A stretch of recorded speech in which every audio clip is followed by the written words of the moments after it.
อกย้อนเปรียบเหมือนละครหมดเมื่อตอนเรา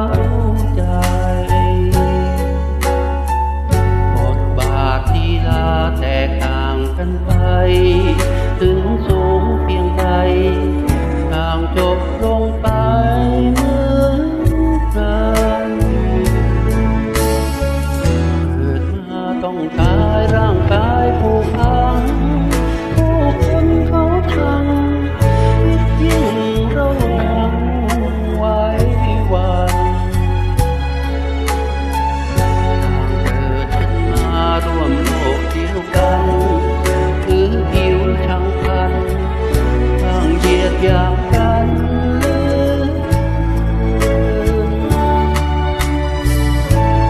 โลกนี้คือละครบทบาทบางตอนชีวิตยอกย้อนยับเยินชีวิตบางคนรุ่งเรืองจำเริญเดินเดิน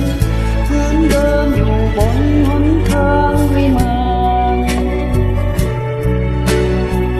โลกนี้นี่ดูเศร้าใจชั่วชีวิตใครหมุนเปลี่ยนผันไปเหมื